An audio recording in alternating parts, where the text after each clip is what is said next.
She texted, "I think maybe we need to break up." I surprised her by replying, "I agree. Your stuff will be on your porch in an hour."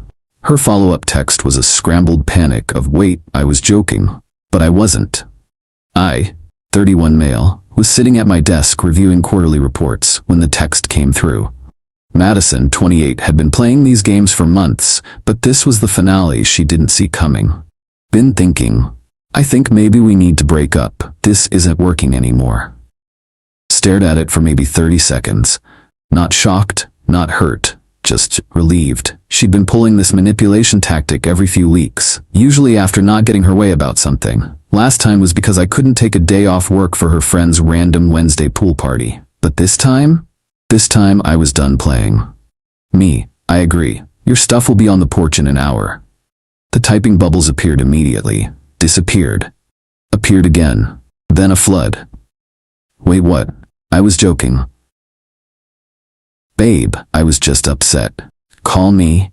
This isn't funny. I was testing you, testing me." There it was. The admission. Put my phone on silent and got to work.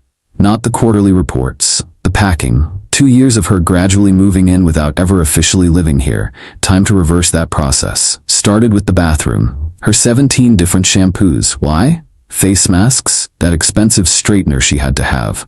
The medicine cabinet looked empty without her stuff. Good. Bedroom next. Clothes she left for convenience. The jewelry box on my dresser. Those decorative pillows that served no purpose except making it harder to sleep. The fake plant she insisted made the room pop. Living room. Her yoga mat. The books she never read but displayed for aesthetics. The blanket that matched the vibe but felt like sandpaper. The framed photo of us from her cousin's wedding. She looked great. I looked trapped. Accurate. Kitchen. Her specialty coffee pods. The juicer used exactly twice. Fancy wine glasses for the wine she only drank for Instagram stories. The air fryer she begged for, used once then complained it took up too much counter space. 45 minutes, 6 boxes and 3 garbage bags. Neat, organized, ready for pickup. Phone was nuclear. 47 missed calls. Lost count of texts, voicemails I'd check later for entertainment value. Placed everything on the porch. Sent a photo. "Me, everything's outside.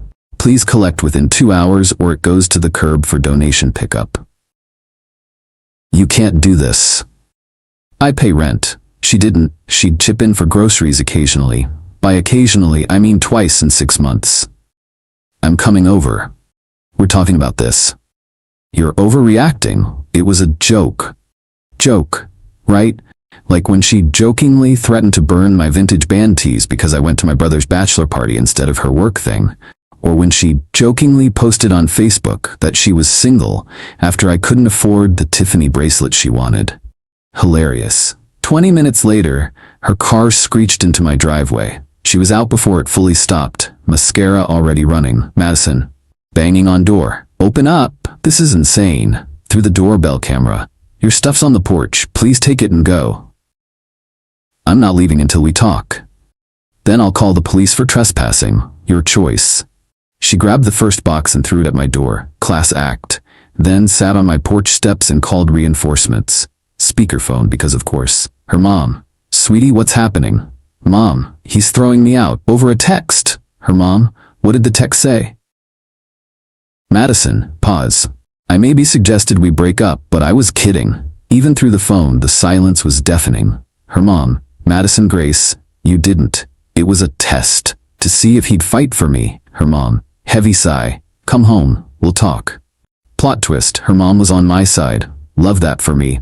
But Madison wasn't done. Oh no, this was just Act 1 of the entitlement show. Update 1. 3 days later, Madison's extinction burst was something to behold. Day 1 was denial. Day 2 was anger. Day 3 was bargaining with a side of stalking. First, she tried the classic, "I'm pregnant" move. Text arrived at 2 a.m. "Madison, we need to talk. I'm late." "Late for what?" "My period. I might be pregnant." Me. "Interesting. You've been on birth control for years. Also, we haven't been intimate in 3 weeks because you said I was emotionally unavailable." "Birth control fails." "Sure. Take a test. Let me know. If positive, we'll handle it through lawyers." "You're seriously gonna make me do this alone?" "You broke up with me, remember? Your decision." Radio silence. Shocker. No pregnancy.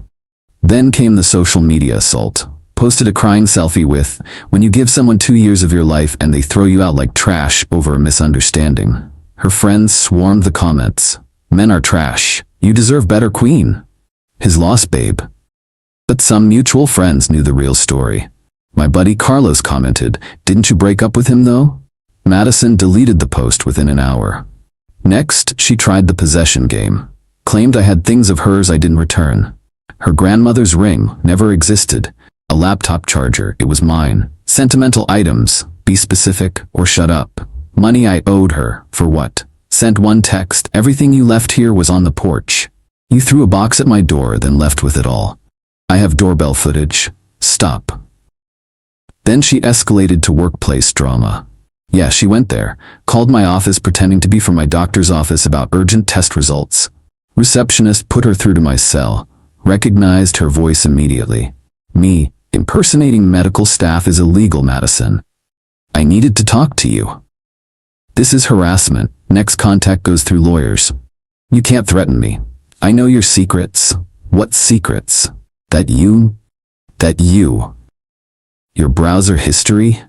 My football highlights and cooking videos? Terrifying. She hung up, but the peak entitlement came when she showed up at my gym. 6 a.m. I'm mid-bench press when I see her talking to the front desk, pointing at me. Gym staff. Sir, this woman says she's your girlfriend and lost her key card? Ex-girlfriend. We broke up 4 days ago. She's not authorized. Babe, don't be like this. Me. She texted me breaking up. I agreed. Now she's following me. Security got involved. She was escorted out. Membership flagged. She screamed about me, ruining her fitness journey. Girl hadn't been to the gym once in 2 years of membership I paid for. That afternoon, got a call from her friend Brittany. Brittany, you need to take Madison back. Me, why? She's sleeping on my couch and crying constantly. It's been 3 days. Sounds like a you problem.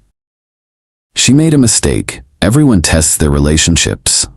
Healthy people don't. She's threatening to do something dramatic. Like what? She bought a plane ticket to her ex's city. Cool, hope they're happy. You're heartless. I'm single. By her choice. The ex-boyfriend move was pure manipulation. She wanted me to panic, beg her not to go, fight for her. Instead, I blocked her on everything and went about my life. Update 2. 2 weeks later, Madison's spiral accelerated when her tactics weren't working. The ex-boyfriend trip?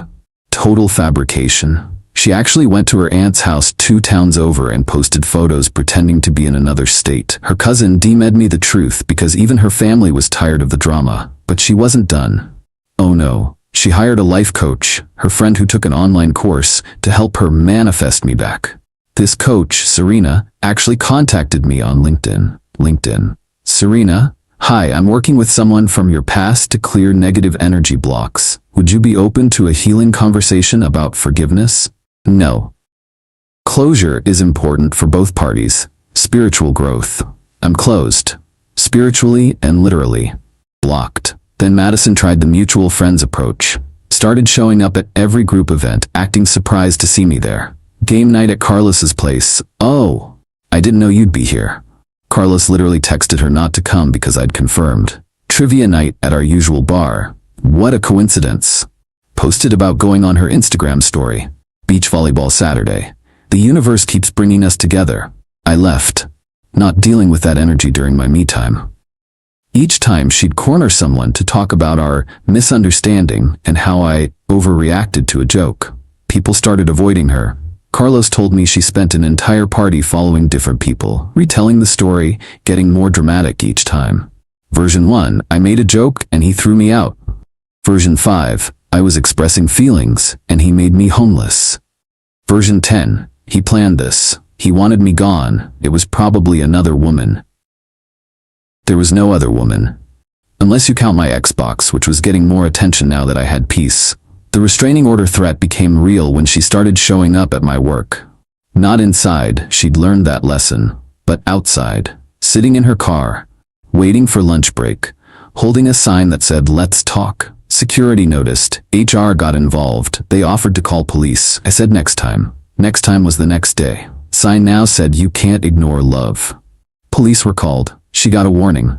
I filed for a restraining order. But the absolute peak entitlement?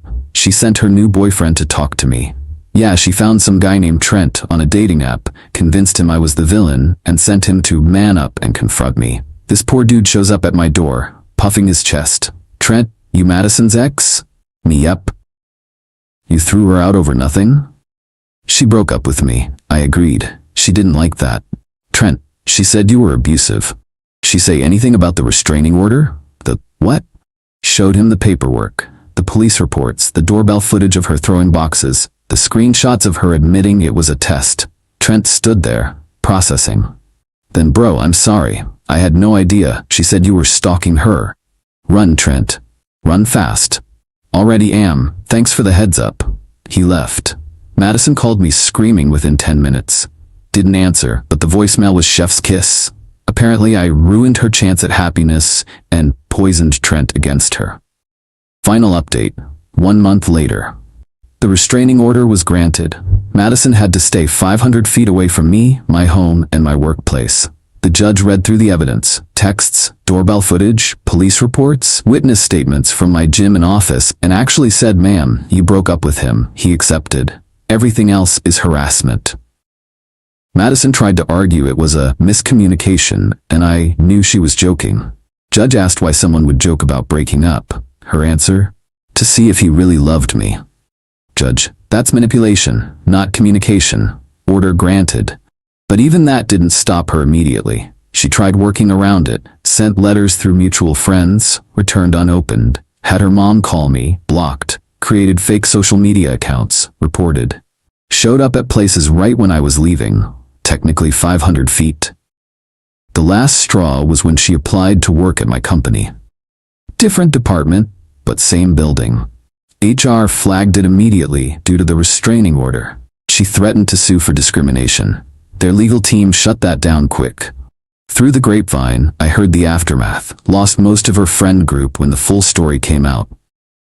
Brittany kicked her off the couch after the Trent incident. Parents made her pay rent to live at home. Started therapy, court mandated after violating the RO.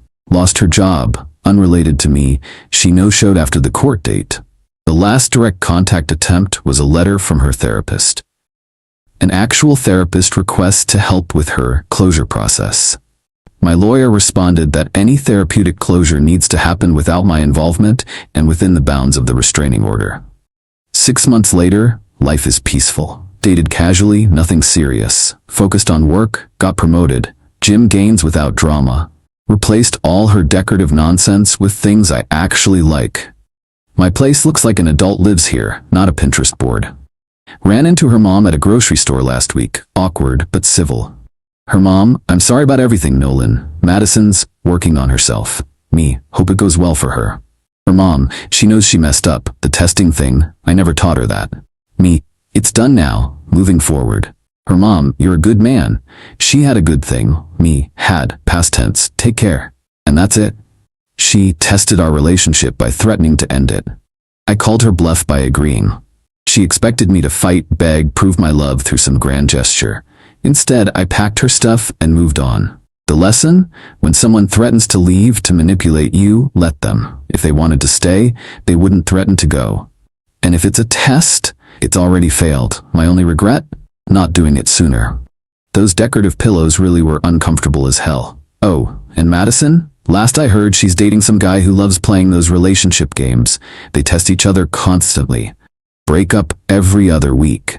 Perfect match. Me? I'm testing nothing except my new barbecue recipes and whether I can beat my personal record at the gym. Both going better than any of her tests ever did.